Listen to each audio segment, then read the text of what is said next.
عاص بن while ایک بڑا کافر تھا۔ جب آپ صلی اللہ علیہ وسلم کے بیٹے قاسم فوت ہوئے تو عاص بن وائل نے طعنہ دیا کہ محمد کی اولاد فوت ہو گئی ہے، تو اب ان کا یوں سمجھ لو کہ ان کا مشن ہی ختم ہو جائے گا۔ اس پر اللہ تعالیٰ نے یہ سورت نازل فرمائی ہے۔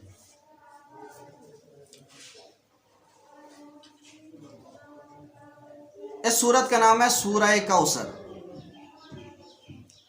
اور نیچے بھی فرمایا انا اعطیناک الکوثر۔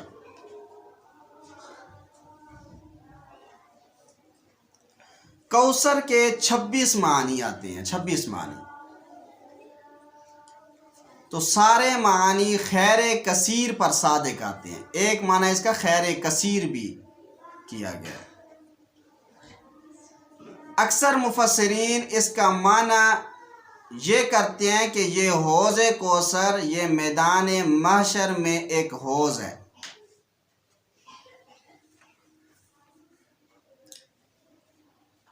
یوں سمجھ لیں کوثر یہ جنت کی ایک نہر کا نام ہے۔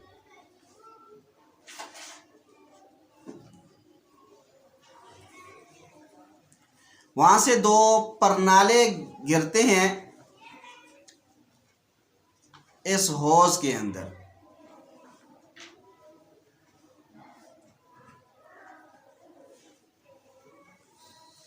اور اس کی جو لمبائی ہے وہ 1 مہینے کی مسافت کے برابر ہے، اور اس کی چوڑائی بھی اسی مقدار میں ہے، اور اس کا جو پانی ہے وہ دودھ سے زیادہ سفید ہے اور شہد سے زیادہ میٹھا ہے۔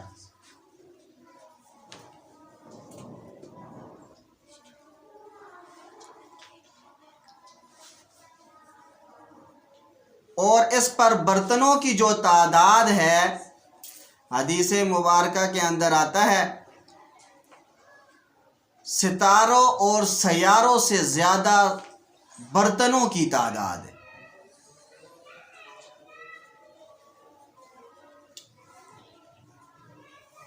اور بدعتی شخص حوض کوثر کا پانی پینے سے محروم رہے گا۔ تو اس وجہ سے ہمیں سنت کی اتباع کرنی چاہیے، بدعت کو چھوڑ دینا چاہیے اور اس کا رد بھی کرنا چاہیے۔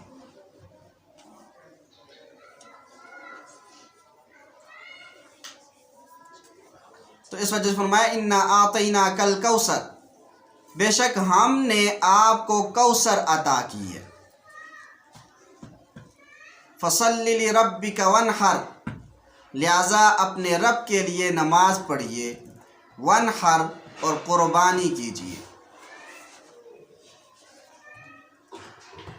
دیکھیں نحر کا لفظ عام طور پر اونٹ کی قربانی پر اس کا استعمال کیا جاتا ہے، اونٹ کی قربانی پر بولا جاتا ہے، کیونکہ عرب کے اندر اونٹ ہی کثیر تعداد میں ہوتے تھے، تو اس وجہ سے نحر کا لفظ انہی پر بولا جاتا ہے۔ تو ان کے علاوہ دوسرے جانوروں کی قربانی پر بھی بولا جاتا ہے۔ اسی طریقے سے نحر کا ایک معنی حضرت علی رضی اللہ تعالی عنہ نے کیا ہے، وہ کیا ہے کہ آدمی مرد نماز میں ہاتھ ناف کے نیچے رکھ کے نماز پڑھے۔ تو نحر کا ایک معنی حضرت علی رضی اللہ تعالیٰ عنہ نے یہ بھی کیا ہے۔ ان شانئک هو الابتر، بے شک آپ کا دشمن ہی بے نام و نشان ہوگا۔ دیکھیں شانئک کا معنی ہوتا ہے عیب لگانے والا، بغض رکھنے والا۔ فرمایا یہ جو عیب لگاتے ہیں یہی مقطوع النسل ہوں گے، اگرچہ ان کی اولاد تو ہوگی مگر ان کا نام و نشان تک نہیں ہوگا، اور آپ کی روحانی اولاد تو ہے، لہذا وہی آپ کے مشن کو لے کر آگے چلے گی، اور وہ روحانی اولاد اللہ کے نبی صلی اللہ علیہ وسلم کی یہ امت ہے۔ اب دیکھیں قرآن کریم کی یہ سب سے چھوٹی صورت ہے، سب سے مختصر صورت ہے، 3 آیات پر مشتمل ہے، 10 کلمات ہیں، 24 حروف ہیں، اور 3 مضامین پر یہ صورت مشتمل ہے۔ نمبر 1، نبی کا مقام، انا اعطیناک الکوثر۔ نمبر 2، آپ کا مشن اور پروگرام، فصلی لربک وانحر۔ نمبر 3، آپ کے دشمن کا انجام کہ ان شانئک هو الابتر۔ یہ 3 مضامین پر مشتمل ہے۔ اسی طریقے سے یہ وہ صورت ہے کہ جس کا تذکرہ میں نے ابھی پیچھے کیا، فَلْيَأْتُوا بِسُورَةٍ مِّن مِّثْلِهِ۔ قرآن کی سب سے چھوٹی صورت کی مثل ہی لے آؤ، تو چھوٹی صورت تو یہی ہے۔ دیکھیں کہ جب کعبہ کی سرزمین پر 7 قصیدے اہل عرب والوں نے لکھ کر چن کر لگا رکھے تھے، باہر سے آنے والے لوگ انہیں پڑھ کر متاثر ہوتے تھے، تو صحابہ نے عرض کیا، اے اللہ کے نبی صلی اللہ علیہ وسلم، ہمارے پاس بھی کوئی ایسی چیز ہونی چاہیے کہ جس کو ہم بھی لگائیں۔ تو اللہ کے نبی صلی اللہ علیہ وسلم نے سورہ کوثر، جو سب سے مختصر صورت ہے، اس کو لکھ کے صحابہ کو دیا کہ اس کو جا کے لٹکایا جائے۔ تو جو عرب کا سب سے بڑا شاعر سمجھا جاتا تھا، جس کا نام لبیب بن عاصم تھا، جو بڑا فصیح و بلیغ سمجھا جاتا تھا، اور جب اس کی نظر 7 قصیدوں پر پڑی اور ساتھ میں آگے اس صورت پر پڑی، تو اس کو یہ صورت سب سے زیادہ ججی۔ جب اس کی نظر اس پر پڑی تو اس نے نیچے آ کے لکھا، واللہ ما ھذا الا قول البشر، اللہ کی قسم یہ کسی بشر کا کلام نہیں ہو سکتا۔ اب خود اندازہ لگائیں، ایک تو ہے اپنے، غیروں نے بھی مانا ہے، جس کو بڑا عرب کا بڑا شاعر تصور کیا جاتا تھا کہ یہ بڑا شاعر ہے، اس نے آ کے اس صورت کے نیچے یہ بات لکھی، واللہ ما ھذا الا قول البشر، یہ کسی بشر کا کلام نہیں ہو سکتا۔ تو اس وجہ سے ہم مسلمانوں کا عقیدہ ہونا چاہیے، یہ قرآن کسی بشر کا کلام نہیں ہے بلکہ خالق البشر کا کلام ہے۔ نمبر 2 چیز، معجم کبیر للطبرانی جلد 7 کے اندر روایت موجود ہے، عن عمران بن حسین رضی اللہ عنہ قال قال رسول اللہ صلی اللہ علیہ وسلم لا طاعت لمخلوق فی معصیت الخالق۔ حضرت عمران بن حسین رضی اللہ تعالیٰ عنہ سے روایت ہے، رسول اللہ صلی اللہ علیہ وسلم نے فرمایا، مخلوق کی ایسی اطاعت کرنا جائز نہیں جس سے خالق کی نافرمانی لازم آتی ہو۔ تو اس وجہ سے ایک طرف اللہ تعالیٰ کا حکم ہو، دوسری طرف مخلوق کا حکم ہو، تو مخلوق کے حکم سے اللہ تعالیٰ کی نافرمانی لازم آتی ہو، تو انسان کو چاہیے کہ وہ اللہ تعالیٰ کے حکم کو بجا لائے اور مخلوق کے حکم کو، کسی انسان کے، کسی مرد اور عورت کے حکم کو ردی کی ٹوکری میں پھینک دے۔ نمبر 3، عقیدہ۔ عظمت انبیاء علیہم السلام و علوم نبوت۔ کائنات کی تمام مخلوقات میں سب سے اعلیٰ مرتبہ اور مقام حضرات انبیاء علیہم السلام کا ہے۔ انبیاء علیہم السلام میں سے بعض سے افضل ہیں۔ حضور اکرم صلی اللہ علیہ وسلم تمام انبیاء سے اعلیٰ و افضل اور تمام انبیاء علیہم السلام کے سردار ہیں۔ دیکھیں، بعض انبیاء بعض سے افضل ہیں۔ تیسرے پارے کے شروع میں ہے، تِلْكَ الرُّسُلُ فَضَّلْنَا بَعْضَهُمْ عَلَى بَعْضٍ۔ ہم نے بعض رسولوں کو بعض پر فضیلت عطا فرمائی ہے۔ اور اسی طریقے سے قرآن کریم کی ایک آیت میں ہے، لَا نُفَرِّقُ بَيْنَ أَحَدٍ مِّن رُّسُلِهِ۔ ہم رسولوں کے درمیان کوئی فرق نہیں کرتے۔ تو بظاہر ہمیں ان آیات میں تعارض نظر آتا ہے، لیکن حقیقتاً تعارض نہیں ہے۔ یہ جو ہے لا نفرق بین احد من رسلی، کہ ہم رسولوں کے درمیان فرق نہیں کرتے، اس سے مراد نفس رسالت میں فرق نہیں کرتے۔ نمبر 2، تِلْكَ الرُّسُلُ فَضَّلْنَا بَعْضَهُمْ عَلَى بَعْضٍ۔ بعض رسولوں کو بعض پر فضیلت دی ہے، مرتبے میں فضیلت ہے، تو اس میں ہم فضیلت دیتے ہیں، لہذا نفس رسالت میں فرق نہیں ہے، ہاں بعض سے افضل ضرور ہیں۔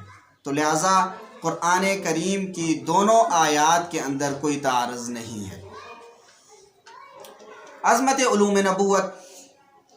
ہر نبی اپنے زمانے میں شریعت مطہرہ کا سب سے بڑا عالم ہوتا ہے، اور ہر نبی کو لوازم نبوت، علوم سارے کے سارے عطا ہوتے ہیں۔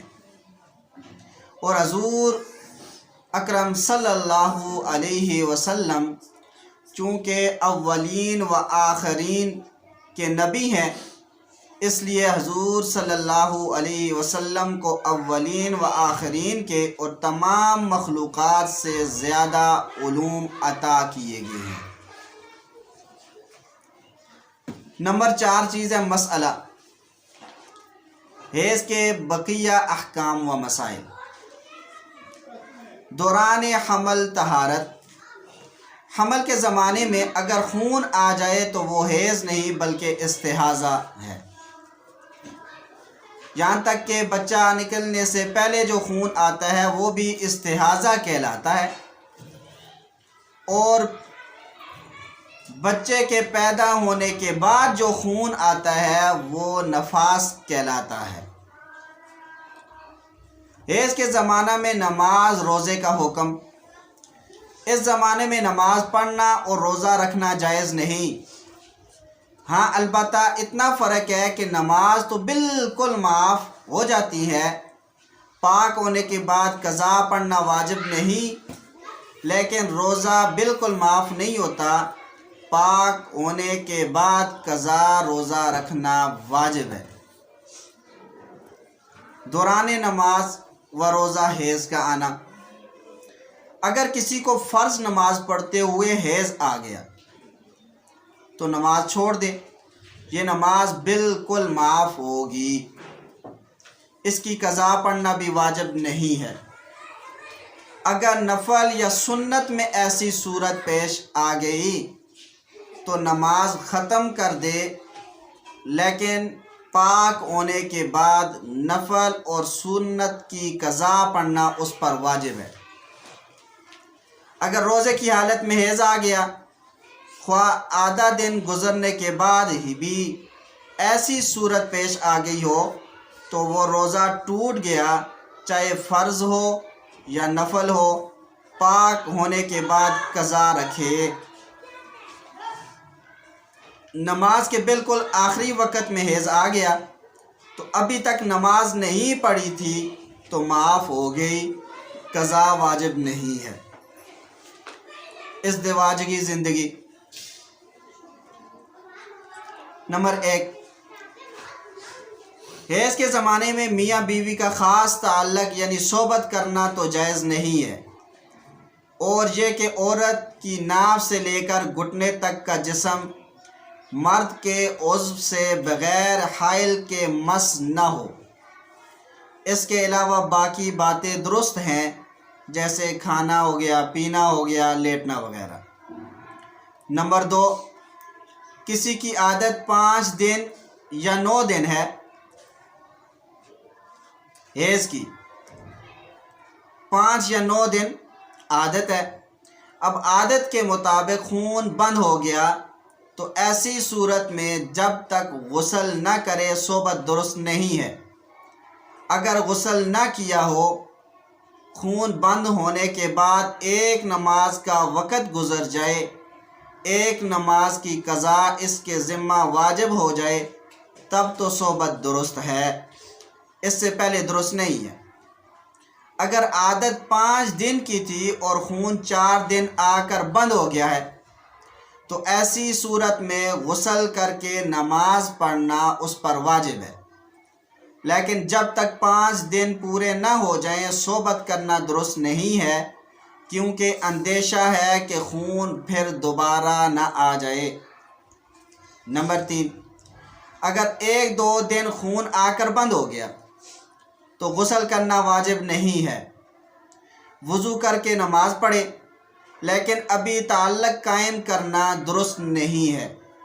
اگر 15 دن سے پہلے دوبارہ آ جائے تو سمجھا جائے کہ وہ حیض کا زمانہ تھا، اب عادت دیکھ کر جتنے دن حیض کے ہوں وہ نکال کر باقی دن کی نمازیں قضا کرے، اور 15 دن گزر گئے اور خون نہیں آیا تو وہ 1-2 دن استحاضہ کے سمجھے، اور جو نمازیں ان دونوں چھوڑی تھی ان کی قضا پڑھے۔ نماز روزہ کے بالکل آخری وقت میں حیض اگر بند ہو جائے۔ نمبر 1، اگر حیض بالکل نماز کے آخری وقت میں بند ہوا تو دیکھا جائے گا کہ اگر 10 دن سے کم آیا اور ایسے وقت بند ہوا کہ وقت بالکل تنگ ہے کہ جلدی اور پھرتی سے غسل کے فرائض ادا کر کے غسل کر کے اتنا وقت باقی رہتا ہے کہ جس میں صرف ایک مرتبہ اللہ اکبر کہہ کر نیت باندھ سکتی ہے تو اس سے زیادہ کچھ نہیں پڑھ سکتی، تب بھی نماز اس پر واجب ہو گئی، قضا پڑھنا پڑے گی۔ نمبر 2، اگر پورے 10 دن ہوں اور صرف اللہ اکبر کہہ سکتی ہو تو بھی نماز واجب ہے۔ نمبر 3، اگر رمضان شریف میں رات کو پاک ہوئی تو ایسی صورت میں اگر پورے 10 دن تک حیض آیا ہو اور ایسے وقت میں پاک ہوئی کہ صرف اللہ اکبر بھی نہیں کہہ سکتی کہ سحری کا وقت ختم ہو گیا، تب بھی صبح کا روزہ اس پر واجب ہے، اس کو چاہیے کہ نیت کرے اور صبح کو غسل کر لے۔ نمبر 4، اگر 10 دن سے کم حیض آیا اور ایسے وقت پاک ہوئی کہ صرف فرائض غسل ادا کر کے غسل تو کر لے گی، لیکن روزے کا وقت ختم ہونے سے پہلے اللہ اکبر نہیں کہہ سکتی، تب بھی روزہ واجب ہوگا۔ اور اگر غسل نہ کیا ہو تو چاہیے کہ نیت کر لے اور بعد میں غسل کر لے۔ نمبر 5، اگر 10 دن سے کم آیا حیض اور ایسے وقت بند ہوا کہ پھرتی سے غسل کرنے کا بھی وقت نہیں تھا تو روزہ رکھنا جائز نہیں ہے۔ سارا دن روزہ داروں کی طرح رہے اور پھر اس کے بعد اس روزے کی قضا رکھے۔ تنبیہ: معلمہ صاحبہ یہاں 10